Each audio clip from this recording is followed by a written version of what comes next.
প্ৰথম কোশ্চিন অসমৰ প্ৰাচীন নাম কি আছিল? ইয়াৰ উত্তৰ হ'ল কামৰূপ আৰু প্ৰাগজ্যোতিষপুৰ। নেক্সট কোশ্চিন প্ৰাগজ্যোতিষৰ ৰাজধানীৰ নাম কি আছিল? ইয়াৰ উত্তৰ হ'ল প্ৰাগজ্যোতিষপুৰ। নেক্সট কোশ্চিন কামৰূপৰ প্ৰথম ৰজাজনৰ নাম কি আছিল? ইয়াৰ উত্তৰ হ'ল মহিৰংগ দানৱ। নেক্সট কোশ্চিন পুৰাণত অসমৰ প্ৰাচীন নাম কি আছিল?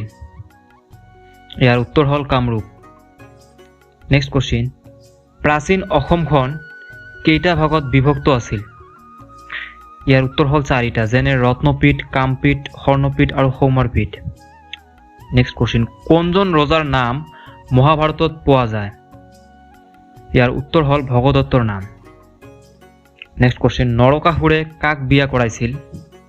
ইয়াৰ উত্তৰ হ'ল বিদৰ্ভৰ ৰাজকুমাৰী মায়াক। নেক্সট কোশ্চিন নৰকাসুৰে প্ৰতিষ্ঠা কৰা বংশটোৰ নাম কি আছিল?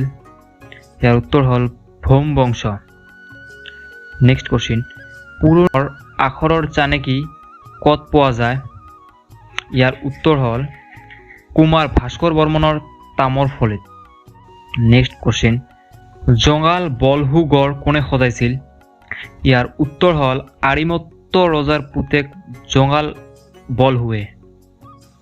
নেক্সট কোশ্চিন বৰ্মন বংশৰ শ্ৰেষ্ঠ ৰজা কোন আছিল? ইয়াৰ উত্তৰ হ'ল কুমাৰ ভাস্কৰ বৰ্মন। নেক্সট কোশ্চিন ভাস্কৰ বৰ্মনৰ শাসনকালত প্ৰাগজ্যোতিষলৈ অহা চীনা পৰিব্ৰাজকৰ নাম কি আছিল? ইয়াৰ উত্তৰ হ'ল হিউৱেন চাং।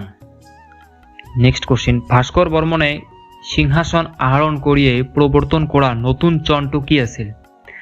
ইয়াৰ উত্তৰ হ'ল ভাস্কৰাব্দ বা কামৰূপচন। নেক্সট কোশ্চিন ভাস্কৰ বৰ্মনৰ ৰাজত্বকালত নালন্দা বিশ্ববিদ্যালয়ৰ অধ্যক্ষ কোন আছিল? ইয়াৰ উত্তৰ হ'ল শিলভদ্ৰ। নেক্সট কোশ্চিন হৰ্ষবৰ্ধন আৰু ভাস্কৰ বৰ্মনৰ মাজত বন্ধুত্ব স্থাপন কৰা কটকীজনৰ নাম কি আছিল? ইয়াৰ উত্তৰ হ'ল হংসবেগ। নেক্সট কোশ্চিন হিউৱেন চাং কামৰূপৰ বিষয়ে লিখা টকাখনৰ নাম কি? ইয়াৰ উত্তৰ হ'ল চিইউখি। নেক্সট কোশ্চিন শালস্তম্ভ বংশৰ শেষ ৰজাজনৰ নাম কি আছিল? ইয়াৰ উত্তৰ হ'ল টেক সিংহ। নেক্সট কোশ্চিন পাল বংশৰ প্ৰতিষ্ঠাতা কোন? ইয়াৰ উত্তৰ হ'ল ব্ৰহ্মপাল। নেক্সট কোশ্চিন অগ্নিগড় ক'ত অৱস্থিত? ইয়াৰ উত্তৰ হ'ল তেজপুৰত। নেক্সট কোশ্চিন অগ্নিগড় কোনে নিৰ্মাণ কৰিছিল? ইয়াৰ উত্তৰ হ'ল বান ৰজাই। নেক্সট কোশ্চিন বান ৰজাৰ জীয়েকৰ নাম কি আছিল?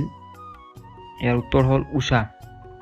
নেক্সট কোশ্চিন উষাৰ লগত কাৰ বিয়া হৈছিল? ইয়াৰ উত্তৰ হ'ল উষাৰ লগত শ্ৰীকৃষ্ণৰ নাতিৰ অনিৰুদ্ধৰ বিয়া হৈছিল। নেক্সট কোশ্চিন কালিকা পুৰাণ কোন শতিকাত ৰচনা কৰা হৈছিল? ইয়াৰ উত্তৰ হ'ল 10ম শতিকাত। নেক্সট কোশ্চিন মহম্মদ বিন বখতিয়াৰে কেতিয়া কামৰূপ আক্ৰমণ কৰিছিল? ইয়াৰ উত্তৰ হ'ল 1205-6 খ্ৰীষ্টাব্দত।